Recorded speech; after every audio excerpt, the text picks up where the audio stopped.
ऐसा कोई संसार में नर्क नहीं बना है जो हरि नाम लेने वाले को ले जा सके। तो बोले वो कैसे?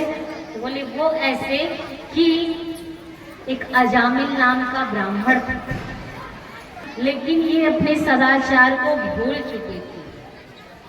उनके गांव में भी जब कोई ब्राह्मण आया तब उनके घर में भेज दिया गया। अब जब उनके घर में ब्राह्मण गए तब बढ़िया अच्छे से रखे, वो ऐसा नहीं है कि नहीं रखे, अच्छे से खाना पीना सब दिए।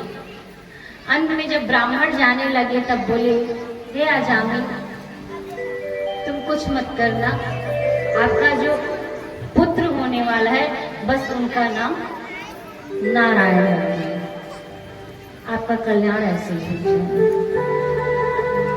संतों की और ब्राह्मणों की कृपा हो जाए ना तो कितना से कितना अजामिल, मतलब कि कितना भी भ्रष्ट व्यक्ति क्यों ना हो, वो प्रभु की कृपा से, वो संतों की कृपा से, भक्तों की कृपा से पार हो ही जाती, उनकी सब गति निश्चित है।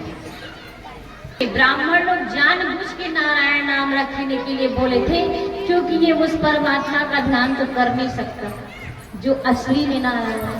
लेकिन पुत्र का नाम अगर नारायण रख देगा तो कम से कम भगवान में नहीं तो पुत्र के नाम में तो इनकी आसक्ति बन जाएगी, भगवान के नाम में तो कम से कम इनकी आस्था बन जाएगी।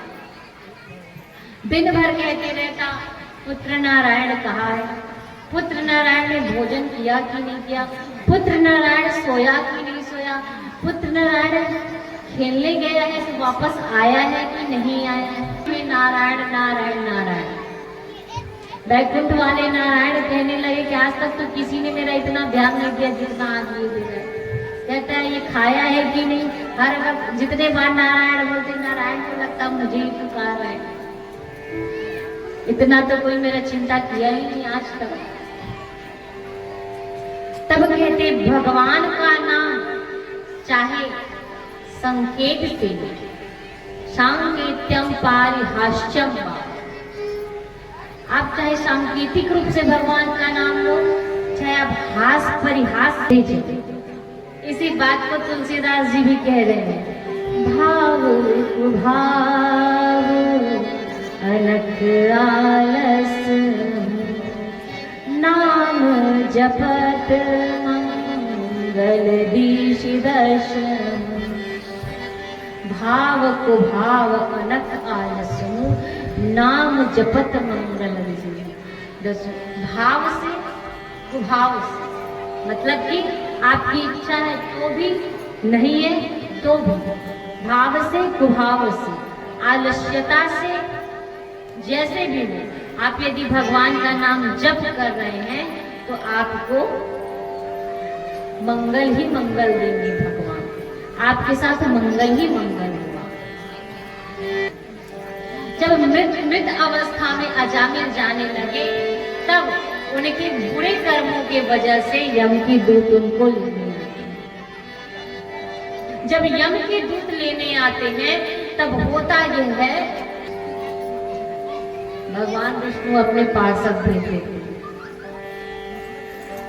इधर यम के दूत भी आए हैं, इधर से भगवान विष्णु के पार्षद भी आए हैं। अब दोनों के दोनों वहां पर पहुंचे। अब यम बोले कि इन्होंने अपने ब्राह्मणत्व को छोड़कर के गलत गलत कर्म किए हैं। भगवान नारायण के पार्षद बोले कि नहीं, इसे हम नारायण के लोक में लेके जाएंगे, वैकुंठ में लेकर के जाएंगे। अब ये दोनों जो दृश्य है ना उसे अजामिल देख लेते, दोनों के मध्य में वाद विवाद हुआ, संवाद हुआ, दोनों ही लेकर के नहीं गए, उन्हें वहीं छोड़ दिए पृथ्वी लोक में। अजामिल सोचने लगा कि मैंने सिर्फ अपने पुत्र का नाम लिया था, फिर भी उस नारायण ने अपने पार्षद को मृत्यु के वक्त में भेज दिया, और अगर मैं सच में नारायण का अगर नाम लिया होता तो पता नहीं आज स्वयं शायद नारायण मेरे लिए आ गए। जब वो वाली घटना घट जाती है तब जो अजामिल है वो नारायण का सही शुद्ध भाव से नाम लेता है। ये होता है नाम की अशुद्धता और शुद्धता का ये अंतर है। अजामिल की कथा में नाम की शुद्धता और नाम की अशुद्धता का किस तरीके से नाम लेना है इस चीज को बताया जा रहा है। भगवान के नाम कल्याण तो करने वाले हैं, मंगल देने वाले हैं, लेकिन अगर शुद्ध भाव से लिया जाए तो स्वयं नारायण की कृपा होगी। प्राणांत हुआ अजामिल का तो स्वयं भगवान के विमान आए और वो बैकुंठ में जाकर के निवास जो है वह अजामिल को सदगति देते हैं।